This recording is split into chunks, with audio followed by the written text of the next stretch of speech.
On the other side of a storm is the strength that comes from navigating through it. Raise your sail and begin.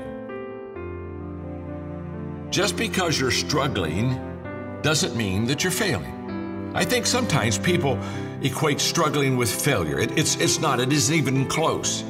In fact, if you're struggling, it tells me that you're still in the game. We don't see these incredible opportunities first because every opportunity that you and I have is surrounded by a problem. I've never gone to an opportunity that I didn't have to go to the door of problems first. So the next time you have an obstacle, a difficulty, an adversity in your life, don't allow the crisis to numb you.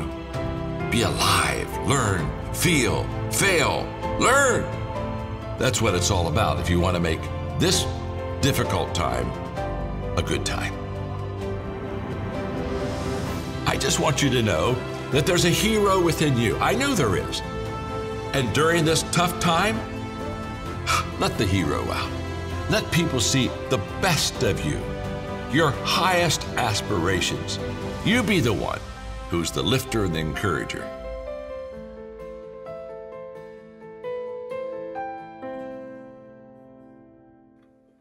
Hey, welcome again to the John Maxwell Leadership When It Matters Most Leader Series. Now, some of you have been watching now for almost 12 weeks, and you know when crisis happens, leaders show up. John has challenged us whether we're a player or a pretender. And it was about 2 weeks ago that John looked at me and said, Mark, I've been talking a good bit with a lesson or with something to share. Now I want to interact with leaders who are leading when it matters the most. I've got to tell you, we will have some good ones. We had a good one last week, but today on June the 15th, I'm going to tell you, this guy that you're seeing right now is someone that John and I thought of immediately. This is a leader's leader. Now, no pressure, Casey, but I'm going to tell you, man, you look good. How did John and I yet again not get the memo about a hat? Yeah, no movement gear at all. And I was disappointed. I thought you'd be wearing your jackets or something, man. I try to keep you guys flush with gear. Yeah, I have the movement T-shirts that I take my long walks in. Oh yeah, we've been sending workout videos back and forth. John will send me a video just drenched in sweat. I love it. That's he's using it. It's like seeing one of John's books and the pages are all tattered. Man, we're using the material. All right, so Casey, your wife is big into fitness, but John, you got to share Casey and our entire audience. How much of you has disappeared through coronavirus?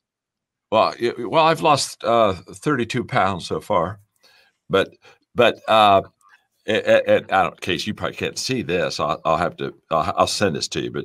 But I want to show you a picture of yesterday. I walked yesterday. Well, in the last 3 days, I've walked 26 miles, and that's me, buddy. I'm out there. I'm out there sweating yesterday. I just did about 7 yesterday. Plus, I did a mile swim yesterday. But anyway, I'm not there. I've got another 15 to go, and then of course I do my 73 push-ups every day, and you're always doing that too for me. So, but anyway, I'm loving it, and my goal is to hang around a long time. Really, it is.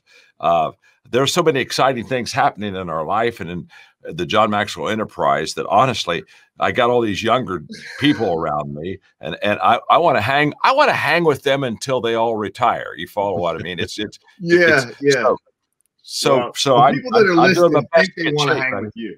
They think they want to hang with you. As someone who's had the privilege of doing that, let me tell you, you don't have the energy. Okay. You know right now you don't have the juice. This guy, it's 24 hours a day, 7 days a week, doesn't take a break, wakes up on the rower, goes to bed, giving a leadership lesson. I'm pretty sure he does not sleep, and it's inspiring. I never thought I'd say I'd want to see less of John Maxwell, but I'm glad to see 32 pounds less of John Maxwell. That's right. Man, I'm proud of you, brother. That's awesome. That's exactly right. Well, y'all just mentioned it, but we truly have traveled to parts of the world with Casey Crawford and his team. And some of you may not know Movement Mortgage. You may not know Casey, but by the time we're done in an hour from now, you will know leadership I promise you that. Casey, speaking of crisis, you started a mortgage company in 2007, 2008. Don't know what you were thinking, but I want you to share a little bit of your story. And please, don't spare the details, because this is a humble leader right here. Tell us what your team is doing today. Tell us a little bit about the journey and what it's been like to lead beginning in crisis and now through crisis. It'll be a pleasure. And for me, this is like a family reunion. So man, I'm going to share all the details, all the intimate details, because I told John, before I knew John was pouring into me. John's been coaching me, mentoring me long before we ever met. And I know for so many of you that are watching, you have that kind of relationship with John, where you've gotten some of John's materials, you've watched podcasts, and he's been pouring into it. And I would just take it, receive it, and run with it. Take it, receive it, and run with it.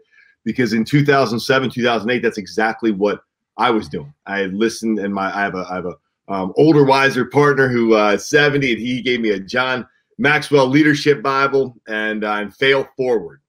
And at that time, in the company, in the nation's history, we were in the middle of another crisis. We're in the middle of another crisis. This one was an economic crisis that had been caused by the U.S. mortgage market.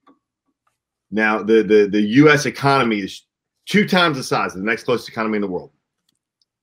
And at the epicenter of that economy, it was the U.S. mortgage market. And it is no exaggeration to say, I know we have friends all over the world watching this right now, but it's no exaggeration to say that the U.S. mortgage market caused the Great Recession of 2007, 2008 that hit the world and really brought down world economies. And we sat right at the epicenter of that. And actually, more particularly, I'm in a city in America called Charlotte, North Carolina. And Charlotte is known as the first city built on banking. So we had 2 of the biggest banks in the biggest economy in the world sitting in our little city. We had Bank of America and Wachovia. And at that time, Wachovia shuttered and fell, went all the way down. Bank of America came down to less than $1. And the great investor Warren Buffett, I remember seeing him come out on CNBC, and he sent shivers through my spine, because he had always been this pillar of strength and optimism about the U.S. economy. And at that point in time, he came out and said, things are so bad, our nation is on the brink. Our nation is on the brink. And he always has some good, just hang on, it'll be great for America long term or something. And he said, our nation is on the brink. And I'll never forget that. That was just a poignant memory to me. And so, as a leader, John had taught us, what do you do in times of adversity?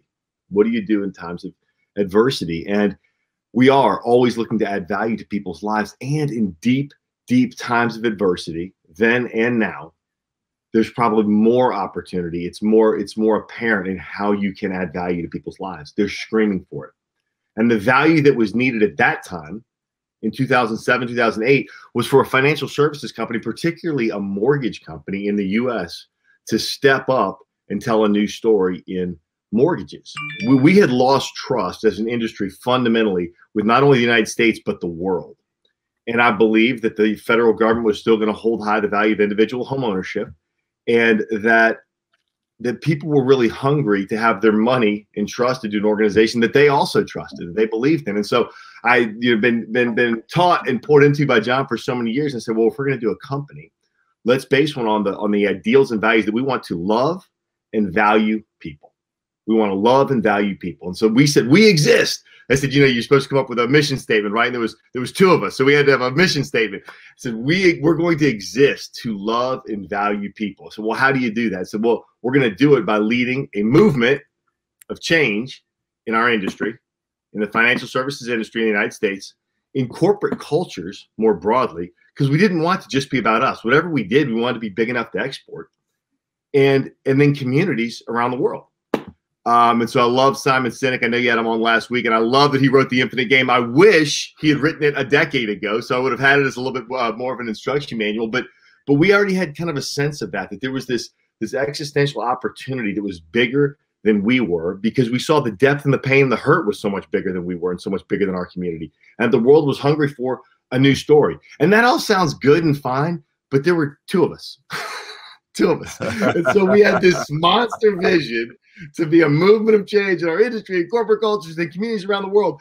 And then there were 2 of us. And how do you start? I mean, I love some of those questions I saw you all answer last week, because even with the biggest of visions with a deep desire to transform corporate cultures, I mean, that's a pretty big one, right? And then transform communities around the world. That's even larger one. Where do you start?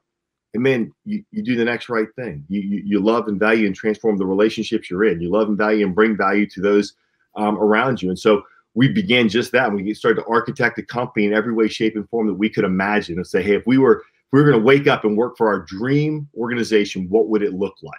And we just started to try to build movement with that in mind, thinking about a healthy, vibrant community that we always wanted to be a part of. And we wanted to value who we were professionally and who we were personally. And so I said, man, if we just have professional success and we blow personal lives up in the meantime, we're a failure. We're a complete failure. And so I said, it's imperative and it's a non-negotiable that we're going to pour into our people to have personal and professional success. And over the last 12 years, it's been an incredible journey. We'll close about, I don't know, 1 out of every 40 home purchases in the U.S. this year. We have about 4,000 team members around the U.S. We're a $1 billion organization. We'll fund, I don't know, about $30 billion in mortgages this year. And man, we've had the privilege of building affordable housing projects, of building multiple schools now, inner city charter schools, of planting hope centers all over Central and South America. Many of them with you all, of getting to meet the greatest leader instructor in the world, and partnering with your organization to live out that final part of our mission of be a movement of change in communities around the world. And I mean, I'm a person of faith. Our company's anchored in a lot of faith, and there's just a line of scripture that God can do exceedingly much more than we can hope or imagine, according to His power and purpose at work in us. And I think that would be just our testimony and stories that we have been overwhelmed to see how powerful it is to step into broken, hurting places in the world with a vision of hope, and that's never more true again today. We find ourselves in a time of crisis in our nation and around the world, and I think people are still hungry for that same hope. So, John, you traveled with Casey. You've been up and spoke to people. You mentor with obviously some of his leaders. Maybe there's something else about you've observed about Casey's leadership or what he's doing in the community of Charlotte that you want to pull out before I go to our questions. Yeah, I would like to say a couple of things. Thanks, Casey. That was really a good overview, helping our people understand that you started your business in a crisis. But I love the fact that you talked about how from the very beginning you have had your values. You've had your value act together. And I remember a conversation you and I had, Casey, a few months ago, where you shared with me that the reason you really got into business was to have a business that could obviously help people and make money, but it was to generate money for the social causes that you just knew needed to be met and weren't being met.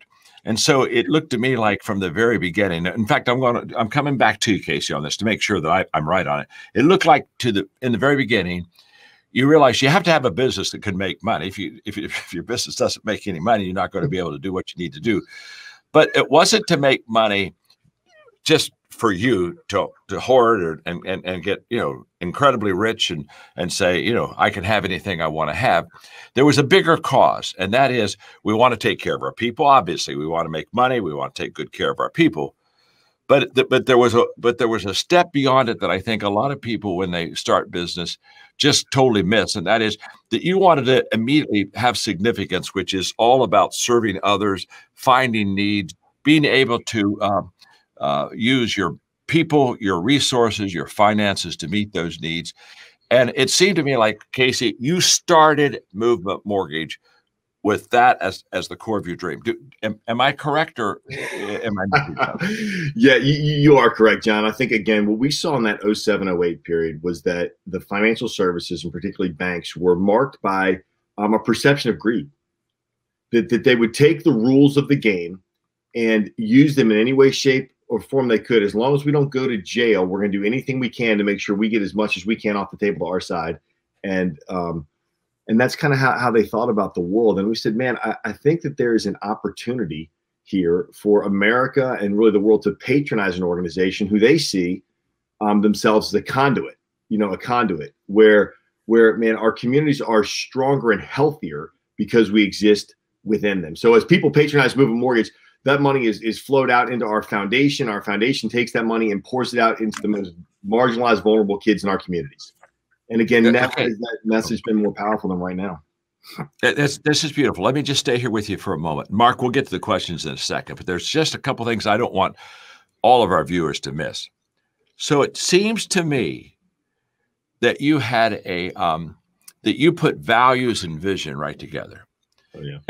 And it's not either or, it's both and. And it seems to me like you had a vision lift.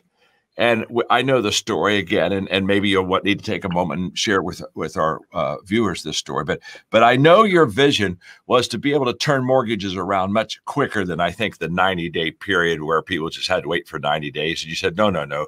There has to be a quicker way, a better way, so that people can know that A, they're going to get their money, and B, they can get it a lot sooner.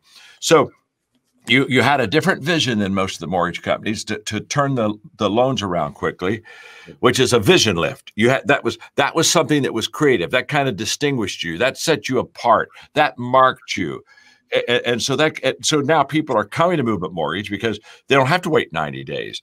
So you did a vision lift, and then you started the company with what I call a values lift. And that is, we're going to live beyond ourselves. And I think that is so important to all of us right now, right with what we're going through, that you really have to have both. You have to have a vision lift. You got to have an idea or a thought that marks you and sets you apart, so that you can have what I call the edge, the business edge, so that you can, hey, get out in front of the race. Yes. But you also, if you have the values lift, it's kind of like the soul of why you do it. And the vision lift is seeing something that's a little different. Would you agree with that you had kind of like the values lift and the vision lift almost from the very beginning that maybe helped set you apart? 100%. And so we talk about excellence a lot. And I also think we talk about bringing value to other people. And I think at that time, we were asking the question. It's a great question. I had a friend of mine tell me, said, always ask, who is my customer and what problem am I trying to solve? And in 07, 08, the problem that was solved was where banks were taking months to get mortgages done. People couldn't buy houses because the banks couldn't get the loans processed. So the fundamental business problem we were going to solve is, hey, we are going to streamline this process, make it easier, faster, and simpler for consumers. That is how I'm going to bring value to their life. They want to own a home. It's the number one thing they can do to help themselves create wealth in the United States. We're going to help them do that more easily. Fundamental, right? Just bring value to their life in that way. Secondarily, hey, we have this vision that if we do that really well, if we help them and serve them in that way really well, that they would also really appreciate being a part of an organization and patronizing an organization that had a more transcendent, infinite purpose to the wealth that it was creating. That while it's encouraging to see, if you have a stock portfolio, get a dividend check from a bank that you're invested in, fundamentally, most of the money, 99.9% of the money generated by the largest financial institutions in the world, go to the wealthiest in the world. It stays right in those in those circles. And what we say is actually we want to think about how we can reinvest in our most marginalized, most vulnerable kids in our communities, because we know we're as strong as our weakest link. And man, if our kids aren't succeeding in communities, our communities aren't thriving and succeeding. And so we've been able to. We've been able to donate over $500 million in equity into our foundation. We'll be dispersed about $100 million in cash this year, back out into building schools to really love and pour into our most marginalized kids and give them a transformative future. Where they have hope, and one where they know that they're going to be able to take part in the American dream that we've been able to take part in, as a part of Movement Mortgage. So. It was both of those things. We had to bring tangible value to people's life, and then hopefully offer them a vision of something bigger. Yeah. Okay. Look, again, Mark, I'm sorry. I'm being a hog here, but this is so good. And I mean, I'm taking notes off of him, and I don't want to miss it for myself, and I don't want all of our viewers to miss it too, because you're just laying gold out in front of us right now, Casey. And so one of the things that set you apart, and I think the reason Movement Mortgage, I mean, in a little like 12 years, going from just two people to now, the fifth, sixth largest mortgage company in America. But to me, you got the idea of getting the mortgages shorter time. Let's get them down, and you were the first to do that. Am I correct on that? Yeah, you are. Yeah, we actually re-engineered the process. And just a moment. This is so good. I don't want him to miss this. It wasn't easy engineering the process, because the loan people didn't think it was possible to reduce it from 90 days to 30 days. So your first challenges weren't the customer out there. They'd say, I'd like to have a loan a lot quicker. Weren't the first challenges you had the people that were really in the industry who basically had never done it that way before, basically liked it the way they had it, and were very resistant to the change. Is that not true? That is absolutely true. So one of the things that we did was we put ourselves in the customer's shoes and said, if I, as I would get a mortgage, how would I treat my little sister? And fundamentally, my little sister, and she has got a number of mortgages with us. And when she did, I gave her a great loan officer, of course, and he sat down with her and counseled her about like how much debt she had, and how much income, and how much house would be she'd be able to afford. But then he had to give her to a credit decision maker to really affirm that, hey, you can afford this much house, because we don't want anyone buying a house that would become the debt of their nightmares. House of their dreams, debt of their nightmares, right? We don't want that. We want people that own homes that they can afford for a long period of time. So what we said, we'll invest in you by having a credit decision maker look at your file before you start shopping for a home. Because remember in 07, 08, what was happening is that people were buying too much home and they were getting foreclosed on. And that ruined families, crushed families. But that often happened because they had fallen in love with the house, and it wasn't until the very end of the process that somebody came in and said, I'm sorry, you don't qualify, it's too much home. By that time, they'd fall in love and they'd try to stretch and make it work, and a lot of bad decisions were made. So we said, we're going to put that credit decisioning process before you ever stop shopping.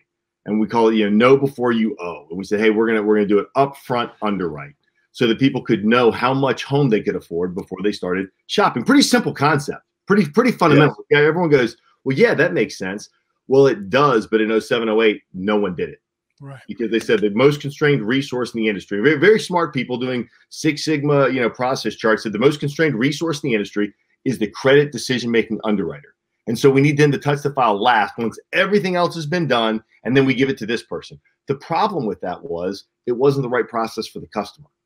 It was the right process for the bank. It wasn't the right process for the customer. And so we just took that very simple view of, is this right for the customer? Is this what I would want? Is this the process I would want to go through? And we said, no, fundamentally it's not. It's not what I would put my little sister through. And so when we said that, I said, well, everyone's someone's sister, everyone's someone's father, everyone's someone's mother. And so every one of our clients is a family member to somebody. And why would we treat them any differently than we would treat our own family? And so we architected that process, putting that credit decision maker up front. And then once they had done that, we said, is there any reason in the world why we can't get their loan done in 7 business days? And because that's what I'd want to do for my little sister. Take all the stress and be done. Let her know, hey, we're done weeks ahead. We're not going to come sliding on 2 wheels. We're going to be done weeks ahead for you, okay? So you can relax and know that you can buy your home. And it turns out that more than just my little sister would like a process like that, where they knew how much they could afford before they started shopping. And they had their loan done weeks ahead of that closing date to take the stress out. And so we grew 100% organically with just trying to bring that tangible value to each and every customer that we served with a very simple tweak. This wasn't, we weren't Bill Gates writing a new, operating system that no one else had thought of before. It was just saying, hey, who's my customer and what problem am I trying to solve? Yeah. Again, real quickly, it goes back to the Zig Ziglar comment that I heard when I was in my 20s. If you'll help people get what they want, they're going to help you get everything that you need. And so you're looking at the customer. You're not looking to please the people in the mortgage industry. You're looking to please the people, the customers. But I want our viewers to understand that some of the battles that when you're wanting to be creative and when you're wanting to be first, the most of the battles that you have aren't for the person that you're trying to serve out there. It's your team. It's the people on the inside who are still wanting to hold on to what they know and what is secure, or what makes them comfortable, that process. And you had to fight that system to break through it so that you could do what you did. And just quickly, how long did it take you from the idea of let's shorten this mortgage down from 90 days to how quickly you just shared? How long did it take you to convince your people? What did you do when your people on the inside were dragging their feet and they weren't convinced and they didn't want to go that way? Just give us a little bit of that touch too. Yeah. So when we came out with that statement, again, my partner Toby Harris is an operations guru and pretty definitive in decision making. And so I think it was about a Thursday, and he let us know that Monday everything would be different. We're going to do this differently. and there were a lot of blank stares. You know, a lot of, you can't do this. But then people laughed because they just knew that Toby wasn't backing up and backing off of this vision. It's amazing, you know, watching people live up to the expectations you place upon them. and that was a really neat thing to watch. But I will tell you that there were still doubts. Right, there were still doubts. So people begrudgingly, it was their job. There weren't a lot of jobs out there in 07, 08. So people were like, okay, we'll do this. And they started working, but there were a lot of questions, you know, of us. And is this really right? And, oh my gosh, this seems like more work. And we can never do this for every loan. And so we started taking metrics. Yes, we can. And we had to reinforce that message. I mean, daily, weekly, hourly. We have posters up all over our 6-7-1, 6 hours upfront underwrite, 7 days process, 1 day in closing. You know, there were mantras that we just said. People did when they came to the organization. We told them this is who we are and this is how we do things. And if you're going to be a part of this organization, we operate like this. And again, it was visually reinforced. It was audibly reinforced. It was experientially reinforced. And then we celebrate success. And every loan wasn't a success. We weren't able to get every loan done in 7 days. And we started actually only 30% of the loans in our first 6 months we were getting done in 7 business days. Wow. Right. And people go, oh, we could never do it. We could never do it. No, are you kidding me? If in 6 months we're getting 30%, imagine what we're going to do in the next 6 months. Imagine 2 years from now. And you know, this month, for instance, last month, we closed $3 billion of mortgages, and 82% of them were done in 7 business days from home. And that's twice as much as we've ever done, in the company history. But that's a 10-year journey. That's a 10-year journey. And I'd encourage entrepreneurs like that. Like it's progress is hard fought. I love, John, your picture of going uphill, and it is a step at a time. And you look at some of those best Sherpas, and they take one step and they stand, they take another step and they stand, take another step and they stand. And you're just incrementally building on those successes, and you have to wake up and keep battling at it daily. And we did. And we started, like I said, started 33, and now we're up at 82, and we're closing more in a month than we used to close in, we're closing more in a week than we used to close in a year. So, okay, Casey, your story is exceptional. It's incredibly practical and it's applicable. Let's not miss this. Again, I'm so glad all of you are with us today. And Casey, I'm glad you're telling your story, because there's just so much I got to pull out of it. Because if you're going to be the first, and they were the first with the shortening the mortgage, and if you're going to do things that cause and create change, okay, so you got two things. To be first, you had to have a lot of changes. You had to change it. And if you want to stand out during a crisis, okay, don't miss this. Don't miss this. 90% of your battles are not on the outside. They're on the inside. They're on the. To win this, to win this race, you've got to change the inside. I did a talk one time many years ago. Mark, you'll remember this, called "Winning is an Inside Job." And the whole part of it is, if you can win on the inside, the outside is an automatic win. You just got to get it on the inside. And Casey, yours, and I've heard Toby tell the story that you're just telling. Your commitment to say, no, I know you think it's not possible, but it is possible, and we are going to do it. And keep all the visual stuff and all the reinforcement. You had to stay on it every day. And who were you staying on? You were staying on the people on your team. Why? Because you knew that the only way you could get to that customer with what you wanted to do is for your team to change. And so when you think about going first, or when you think about creating change, or you think about the crisis that we're in right now, and how do you set yourself apart, stand out in the crowd, distinguish yourself? What I don't want you to miss in Casey's story is his biggest battles were on the inside. And that's going to be true in your company also, because people don't want to change, and people like what they've always done, because it keeps them comfortable. So, Casey, I think it's huge. I think it's just huge what you did. Put your values out there. Values lift, vision lift. Viewers be thinking, what's my vision lift? What's going to make me unique? How are we going to be the first out there? And how are we going to put the customer first? And then what kind of values? It's kind of like vision lift gets you started out of the gate first. And if you get started out of the gate first, you have a high possibility of winning. But values lift sustains you. It's the fuel that after you start, because when you start winning financially, the second question is, now am I going to have something that has purpose with those finances bigger than me? And so those are great lessons. And thank you for sharing your story, Mark. Thanks for letting us start off with Casey on that, because powerful. What's amazing is we didn't even talk football. Yeah. What's that? I said, what's amazing, we didn't even talk football. I was going to give you the John Gruden Super Bowl story on that one, man. It was like, we'll do that one another time. But he does that's what we learned, I think, so much of it from was Gruden telling us how Tampa Bay was going to win its first Super Bowl. With that same story, though. It's the same story. One of the most iconic coaches in the world, one of the best leaders I've served under. And he had to change the narrative internally on the team first. We'd never won below 32 degrees. And the first time they ever won a Super Bowl under his leadership, and it started day one of practice. World championship, this group this year. So, yeah, it's true at every level, in every kind of team. And honestly, John, here's a little secret. This is just John Maxwell family. This doesn't go anywhere. Nobody's gonna watch this podcast.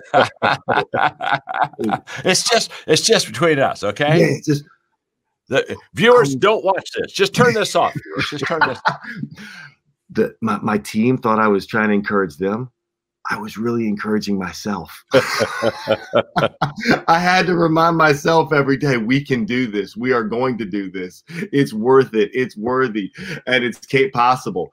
And I think that's so important. I mean, don't ever underestimate that, leaders. The power and the necessity of reminding yourself of your vision is Casey, it goes back to the question people ask me what my greatest leadership challenge is. I said, well, that's easy. My greatest leadership challenge is leading me.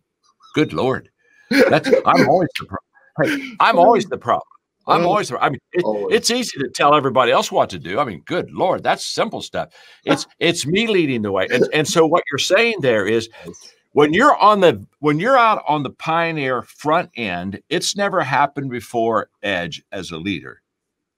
You don't have any certainties of experience. You can't point back to 5 years ago and say, I did it once, I can do it again. So you can't build off of a past victory. You're in virgin territory yourself. So you have to constantly do self-talk. You have to constantly be talk. And by the way, the most important voice you're going to hear today is your voice. Yes. Because what you say to yourself is 10 to 1 what somebody else says to you. Because if you say it to yourself, you've already bought into whatever you're saying. And so there's a huge importance there of Casey every day getting himself up, doing something has never been done before, where a whole bunch of people are doubting, can it be done? And a whole bunch of people are, hey, there's a lot of doubting and there's a lot of dragging. And here he comes every day, gets up, and he has to talk to himself. And he has to say, this is possible. I'm going to believe it. I'm going to live it. I'm going to express it. Yes. I'm going to share it. Yes. I'm going to be the example of it. Because as the leader goes, everyone else goes. The leader knows the way, goes the way, and shows the way. And that's what you did, Casey. And what became convincing was not results, because in the beginning, you don't have results. You have them. Yeah. You don't get there in the beginning. So I always love people say, well, if we could just get a win, we could all be encouraged. You don't get a win. You get a step. Yes. And then you get another step. And then you get another step. But when the leader is on every step saying, look what we're doing. Hey, we're getting closer. We're not there, but we're getting closer. And it has that visual, beautiful modeling example. I'm with you in this. That is pure leadership. And that's the kind of leadership that gets you out of the block quick and creates change and allows you to really get some traction so that you can go the right way. Man, Casey, I'm so inspired. I'm ready to come over and I don't know, what kind of one of your reps? Put me in, coach. Put me in, coach. If this leadership thing doesn't work out, John, just let me know. I've lost some weight. I'm in better shape. Put me in, coach. Try me now. Hey, we're going to get into what Movement Mortgage is doing in the community. And guys, as I knew, this could go for 3 hours today. It could. But I want to stay. That's right. I want to stay with business right now. Casey, everything you just described, let's not forget, was in crisis. And I'm sure the crisis paved the way for you to be able to revolutionize the customer experience. So let's stay in that mindset, because Dan's question from Stuart, Florida says, what is the best piece of advice you would give a business owner in the current world economy? Okay. Yeah, so I would go back to the time that the movement was birthed and founded. And it was founded in the time of crisis. And because of that time of crisis, it was evident, it was just so abundantly evident that the world was crying out for a financial services company they could believe in, that had a heart, that was going to act in the best long-term best interest of another. We define love like this. We use an operating definition of love. We say to love is to act in the long-term best interest of another. At a high school, priests give that to me. It's worked for me for a long time. Love can mean a lot of things. Other languages have multiple words for love. We define it as a verb. We say to love is to act in the long-term best interest of another. And in 07, 08, it was abundantly clear to me that in a time of crisis, the world was crying out for that. Now, we had to think about how to do that in very small, very tangible ways to bring tangible value to customers each and every day by the way we underwrote their loans, by the way we served them in the mortgage process. But we also wanted to have a bigger, more transcendent purpose that those little finite games, right, as Simon would talk about, those finite games, how they laddered up into an infinite game, right? How serving them in their individual mortgage laddered up to an infinite purpose. And I think at times of crisis, what has been really profoundly gratifying to me and encouraging to me is that when we've gone through this next season of crisis in our nation, the rallying cry back to our purpose has been much more about that infinite game that we've been playing than about the finite tactics we use to bring value at any particular season. Because frankly, we did create a movement of change. The regulatory agency in our industry right now has shifted, and they said, hey, we want lenders to let you know before you owe. I said, man, we were doing that before it was cool, before it was necessary. And that's become a standard operating practice of many of the biggest banks in America now is kind of they've replicated a lot of elements of our mortgage process. That's what leaders do. And then so now we continue to shift tactics, but our infinite purpose hasn't shifted. So I would encourage any business leaders out there right now. I love Simon Sinek. I'm so glad you guys had him on. It's like, golly, between John and Simon, those are the two authors and leaders and speakers that really poured into us. And I used to teach Simon's Start With Why. What a great lesson he teaches, what, how, why, and businesses need to start with that why, that purpose. And I think it's all the more true today. If we're in a time of crisis, you can see our nation's hurting. Mm-hmm. Our nation's hurting. It's groaning. And man, there are in any community you're a part of, there are going to be deep and real needs that you can see that maybe could be met in some way by your organization. Now, you might have an ice cream shop. You might not have a shop that particularly pours into some specific need, but the purpose of your ice cream shop, man, might be to bring joy and hope to the neighborhood you're a part of, right? Mm-hmm. Now, I'm going to do that by providing amazing ice cream and an incredible experience to individuals when they come in or families when they're coming in to my shop. And I'm going to think about that, how to bring value to these families right now that are hurting and in crisis. And I have a friend who runs a local restaurant here, and I've watched him. He throws big outdoor celebrations. Everyone's 6 feet apart. He brings in a DJ because he knows people are longing for community and they're longing to get out of their homes. And he's filled hundreds of people in a parking lot. I have just a small restaurant because he brought a mic and a DJ and got masks. He had masks and things and created a community event. Now, that's not his business, but his purpose was to connect families and bring value to families' lives. And so he was doing that a little bit differently. And we're all getting takeout and carry out from him, and he's doing it so respectfully. And so I think in any part of the community, in any part of the country right now, man, this crisis is revealing what your deep purpose needs to be and should be. And that's movement. We are, gosh, all the more trying to live into that transcendent purpose that we had 10 years ago in the middle of this crisis, because I think it's all the more necessary. John, best advice that you could give to a leader trying to lead a business in this time? Well, it's what Casey's saying, focus on the people. And Casey, your illustration you just gave of your friend that has a restaurant, and of course you've got social distancing. He's got a little restaurant. When you social distance in a restaurant, if you could hold 50, now you can hold 20. Yep. And so immediately you realize, so what's he do?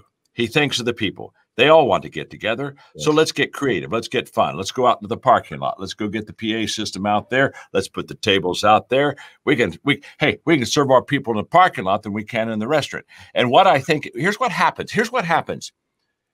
As long as I think about me, I lose creativity.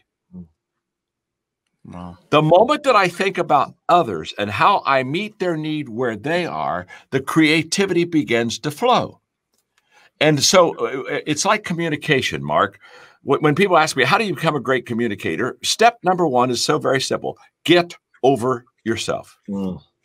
Period. Yeah. Because when people cannot communicate well, it's because they haven't gotten over themselves. So when I get up to speak, if I'm not over myself, I'm trying to make a good presentation, and I hope you like me, and do I look good, and do I sound good, and I'm on target, and you think I'm interesting, and it's all about me. And so the people are listening to you, but they're not connecting with you. The connection always goes when I leave wherever I am and I go to where they are. And that's exactly what the restaurant owner did. The restaurant owner said, my gosh, if we do social distancing in our restaurant, hey, we got a problem. We're only going to be able to have a third of the people we normally do.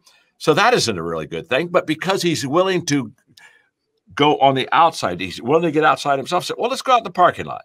Out there. Whoever thought that the parking lot would be the place where he did his business? That's where he thought he was going to park cars. Hey, he found out it's expensive to park cars in a parking lot. Put tables out there. Get people out there around the table. It's so what I want all of our viewers to catch in this, because this is a lesson that is so appropriate to where we are, because Casey, you have done this. This isn't theory. This isn't like these are some ideas. I think they could work. You have proven that these things work. Your restaurant owner proves that they can work. And I'm just saying to all of you out there, hey, if you got a restaurant, turn your parking lot into the restaurant. I mean, again, Casey, I wrote it down because you said it earlier in your talk. I mean, I got my page full of stuff, and I got something I want you to repeat for a moment because I didn't get it. I want to make sure our viewers get it. And here it is. You said, adversity brings more opportunity. But it only brings more opportunity if you think of others.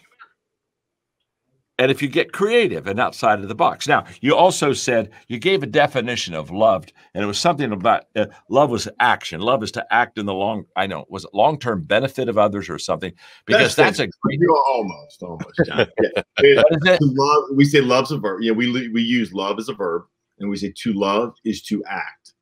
Not to think about, not to think fondly of, to love is to act in the long-term best interest of another. The love is to act in the long. So we think about, hey, and that's a non-negotiable for our organization. We say you do not join this organization, do not sign up to be a part of this community, of this movement, if you cannot wake up saying, I'm going to act in the long-term best interest every day of my teammates. I'm going to wake up and act in the long-term best interest every day of my customers. And I'm going to wake up and act in the long-term best interest every day of my community. And that's our guiding North Star. Are we acting in the long-term best interest of another? If I could just make one more point on that value thing, John, bringing value to people's lives. There's another thing I think that happens in that. So my friend who owns the restaurant, if he had focused his whole team on, we got to sell $10,000 of steaks this week or this month. We got to sell this many meals this month.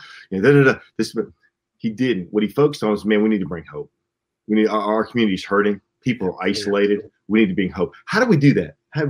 What God's blessed us with, what He's equipped is an ability to create great meals. We do meals really well. We cook really good food, but we also know how to create an environment.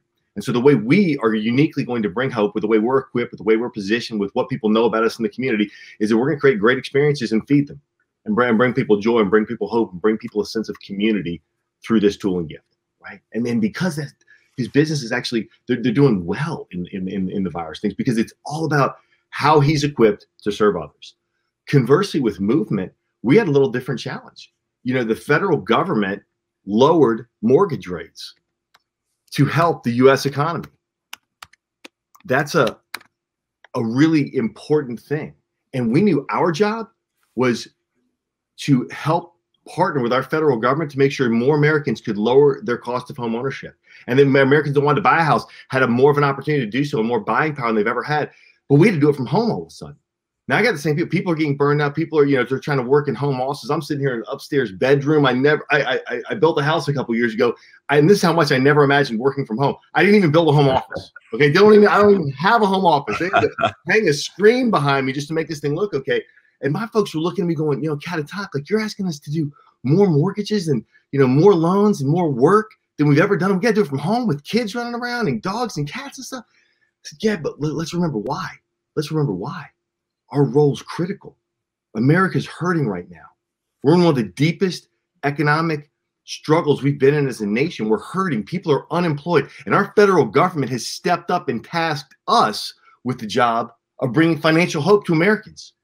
So it's not about us. It's about our nation that we live in. It's about the community that we're a part of. And we're going to wake up and act in the long-term best interest of each other, of our customers, and our communities by being more productive than we've ever been from home, so that the Americans receive the benefit that the federal government wants them to receive in the form of lower costs of credit.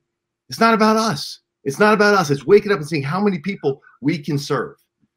And man, I watched our people, man, the energy starts rising, the purpose starts, because at some point they go, I'm doing enough loans, I'm in my pajamas, and I'm sick and tired. When it's about you, I'll give up on myself all day. I'll give up on myself. My wife's not that big, but when I know, man, what I'm doing is impacting someone else's life, when there's a family who's depending on me waking up and bringing my best to serve them, to bring them hope, oh gosh, man, people just go places and do things that they never would have done just for themselves. And man, whether it's a little restaurant business in Florida or you're running a big financial services business, man, anchor in that why and that purpose. And then, like John said, creatively think about how you've been positioned to bring value to those people in your life. Hey, let's go to a question from Raymond in St. Louis. And Casey, you've got 4,000 employees. You've got hundreds of thousands of customers and people impacted by your services. John, hundreds of thousands of people watch this weekly. So with that frame of reference, Raymond asked both of you, we'll start with you, Casey. Now more than ever, our people want to be led, but they also want to be heard. What is the best way for leaders to go about doing that the right way? The difference between leading and hearing in times like this. Casey, we'll go with you first. Well, I don't know if I would juxtapose them. I'd say there's a continuum of hearing and leading. I don't know if it's either or. And truly, so I think we're all in process on different things, and this is what I'm very much in process on. This is a weakness, I'd say, from me as a leader, because I haven't trained in it real well, and I came out of a football environment. I played football for the first half my life, and I can tell you that the leadership model in football is not one of listening and leading. Okay, it isn't a democracy. People don't vote. They don't ask for a lot of input. The coach shows up with a game plan, and not a lot of words are spoken both ways. Okay, a lot of directions given, and then your livelihood is dependent on how quickly you execute those directions. Well, so I didn't have a lot of modeling for what it looks like for a leader to listen and sit and hear from the teams that they're leading. But I know that it's important, and I've read John, and John has poured into me in this regard as well, and really helped me think about this. And so I think in times of crisis like this, one of the things we did pause to do was to just pause and listen before we spoke. Leaders speak, and yes, leaders need to speak, and we've amped up communication tremendously during this time. But I think we've also stopped to listen and ask that same fundamental question: who's my customer, and what problem am I trying to solve? What's really going on here with people in their lives, and that's been really important. It's important for me, and it's frankly it's the number one thing I have to remind myself of before I want to act. Because I'm really quick to go to solutions. I'm really quick to go to action plans. I can see them, and I think I know where we need to go as an organization. I've realized that sometimes I really need to do a better job of meeting people where they are. John has poured that into me. He says, before you're going to take people where you think they need to go, Casey, it's about you, not about you. You need to meet them where they are. And I think that's critically important, to hear and to listen and to meet them where they are. I also believe there is a ditch on that side of the hearing, listening road. And I have watched leaders actually fall into this ditch where they spend so much time listening and hearing and empathizing and no time then giving hope. Because I think one of the worst things we can do is if listening becomes company in the ditch, man, misery loves company, right? All I've done now is just let someone we're commiserating, right, in a deep and dark place. And so if my listening doesn't then turn into encouragement, and in turn to hope and vision and a pathway forward, I don't know that I've served them very well. I don't know that so I think that both are critically important. It starts with listening. It starts with empathy. It starts with getting in the ditch with folks. But then you have to have the courage as the leader to say, hey, and we're not going to stay here. We're not going to stay here. You know, there is a hope, and I'm going to help walk with you. We're going to do this together, but we're going to get up out of this ditch. And we're going to get back on the road. And we're going to keep traveling because it's critical and it's important. It's important for your life, for mine, and for this whole community that we don't stay paralyzed in the ditch. John. Well, what I'm listening to Casey, and of course, one of the things I've taught, you know, in our John Maxwell Enterprise, in our corporate division, Mark, we talk about the 5 levels of leadership. Mm-hmm. And level number 2 is relationship level. And that's where I talk about the fact that you have to find people before you can lead them. And so when we're talking about listening, you know, in that teaching, in that curriculum, I talk about the fact that leaders listen, they learn, and then they lead. Now, Casey, everybody identifies with Casey that's a leader, and that is leaders have a bias for action. And so the tendency for us is and by the way, leaders see before others see and more than others see. And so it's kind of like they just go, it's just kind of like, I'm going over here. Hey, come on, right here's where we need to be. Mm. And I've discovered in my leadership that it all begins with listening. And the reason it all begins with listening is listening reduces assumptions. And assumptions is the mother of all mess ups in leadership. When I begin to assume, I know what my people think and assume where they are, then I begin to lead them, not according to where they are. I begin to lead them to where I think they are. There's a world of difference. So there's a great amount of asking questions and listening. And why am I listening? Am I just listening to make them say, well, he's a nice guy? No, I'm listening because they have something to teach me. Jack Welch taught me that. He said when he was at General Electric, he would go into the office, see the manager of the plant for 30 minutes, and then he would spend the whole day out on the line. And he would ask questions. And when he would come back that evening, he'd look at the manager of the plant and said, did you know this? And did you realize this? And did you have any idea about that? And the manager, no. Well, oh, no. Wow. Wow. What's happening? Well, what happened is Jack said, I knew that if I was going to go find out what I needed to do, I needed to go down to the people that are doing it and ask the questions and learn from it. So it's more than just being like a happy counselor and listening.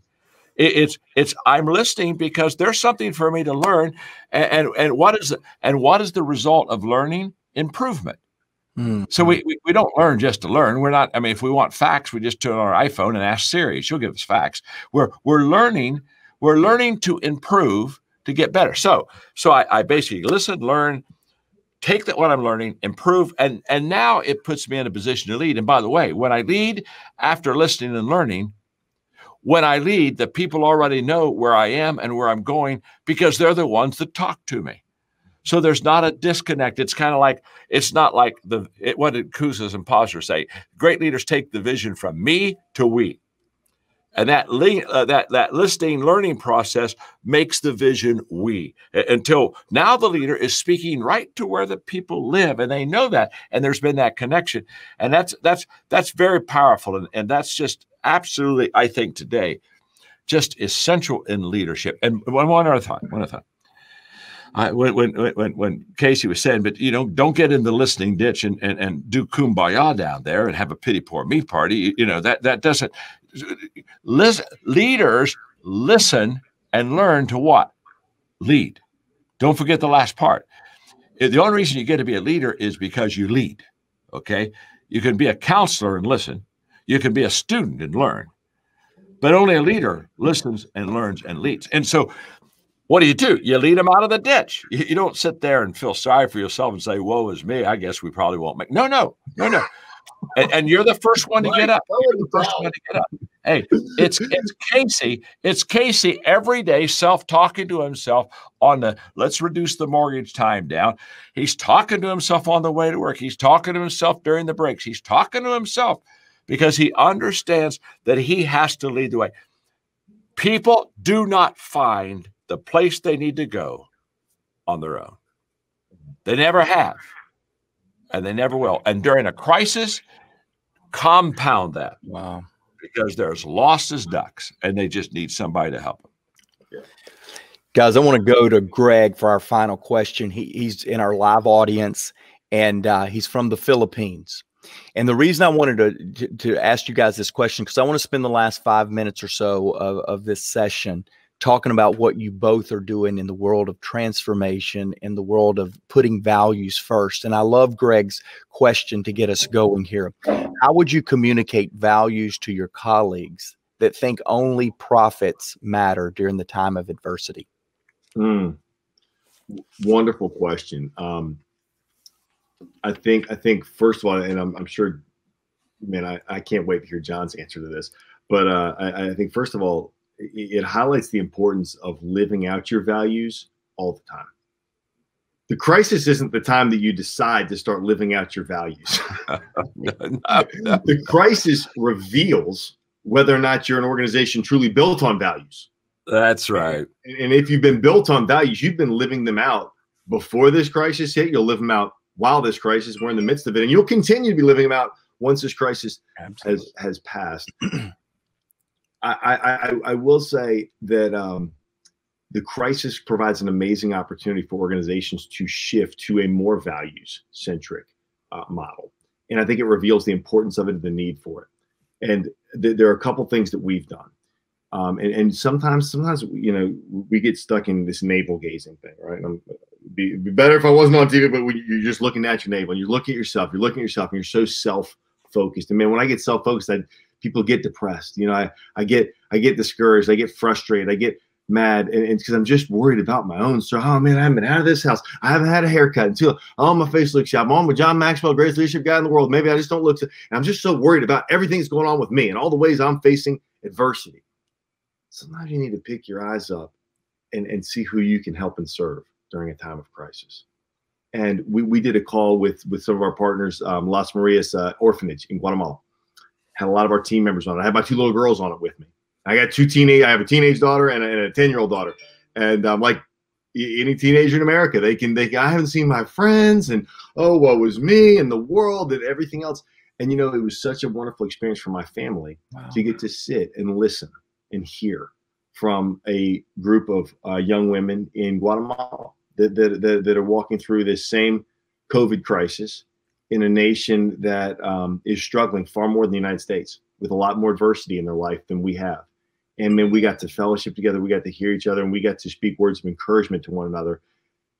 And so oftentimes, man, we just need to take the eyes off ourselves during a time of crisis. And profit a lot of times reflects ourselves. And we get really excited about profit because it's about us. It means something I can do for myself or something we can do in an organization. And I think it's so important during times like this. You know, we have charter schools, and our kids many of our children get 2/3 of their meals at our schools. And when all this crisis hit, people were so panicked. What am I going to do? I'm trying to stock my shelves. I'm buying 47,000 handy wipes and toilet paper and water bottles and all this kind of stuff. Man, that's why people are so worried. You know, am I going to have 6 months worth of toilet paper in my house? And this and that. I said, you know, I hear you guys say, just want to let you know that we have 1,000 kids who aren't going to get their breakfast or lunch starting tomorrow because school's canceled. And man, when we let that need be known in our community, oh gosh, the outpouring of support. I just watched people stop focusing on themselves and worried about if they're going to have 6 months of every supply in the world, and go, hey, we got to make sure that our kids have food.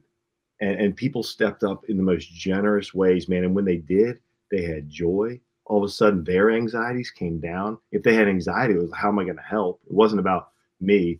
And so I've just watched, man, this transformation happen within people when they are others focused during a time of crisis. And that makes profit and things fall away because you can see the deep adversity that is in other people's lives. And man, you experience the joy of pouring your life out into theirs. Yep. John, you said it so well, Casey. You said it so well. Gosh, just one little comment, Mark, and right back to you. And that is, during a crisis, what's really beautiful is, you know, I write books and I teach all these principles, but during a crisis, I get to practice those principles. And crisis separates the pretenders from the players. And if I lack values, I become a pretender very quickly during difficult times because I have nothing solid to latch onto, nothing solid to anchor on. But if I have those good values, the values not only work during a crisis, they even work better because they validate all the things that you have believed. Now they have, when you test your belief becomes a conviction. And that's the difference between belief and conviction. I believe it, but when I'm tested, it now becomes a conviction in my life. And that's true with values, no doubt. As I suspected, having you two guys on today would make our time feel limited, and it has. But it's you guys being such dynamic leaders. Here's my promise to everyone viewing today: this will not be the last time, nor will it be one of a few times that we platform Casey and John together. That's right. We have not even talked about on your right side of your screen, Casey, is movement of change. And I've visualized what that means to you and your organization. It's incredible. You mentioned charter schools, you mentioned transformation. What John and Casey are already doing and what they will do in the area of transformation will be something that every one of you not only will want to know more about, you'll want to be a part of it. Casey, if they want to just get a glimpse of what Movement Mortgage is doing in communities around the world, is there a way that people can lock into you or get to know you a little bit more? Yeah, movement.com, movementfoundation.com. And yeah, those are probably the two best. And Instagram's Casey Crawford, and we try to post a lot of our stories. But I think, like your organization, the hardest thing we have to do in our organization is tell all the incredible stories of things that are going on. Yeah. So we're doing our best, and we're in the middle of writing a book about it right now. Yeah, no, it's a pleasure. We do, man. We love people reaching out, and we are always happy to help. We give away everything we've learned. So we've packaged up a lot of things that we've done and give them away. So if anyone's interested, please reach out. My email also is it's casey@movement.com, and I get through them all somehow. So if people have questions about what we're doing, feel free to reach out, and we'll do our best to equip you with what we've learned. Beautiful. You see his two websites there on the screen. Please check that out. And again, I promise you, this will not be the last time that we platform these two. Next week, we're going to have another Leadership When It Matters the Most leader series. I promise you'll want to be back here the same time. Be a part of that. Hey, if something that we can help you with in this idea of shifting, you can go to johnmaxwell.com/shift. And we've got a free mini course that is designed and architected off of John's content, Leadership.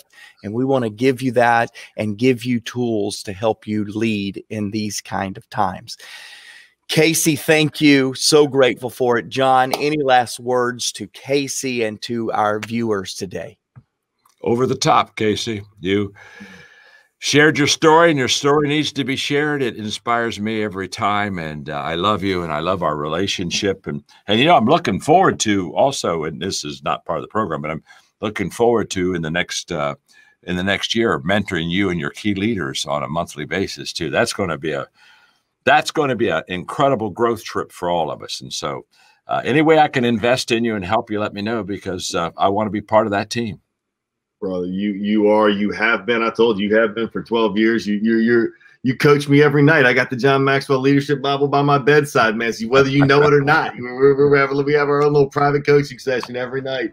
And our guys are phenomenally excited, man. John, love you, and Mark, obviously, brother, you too. And it is just such a deep privilege in my life to get to be part of it and working with you guys on our collective movements.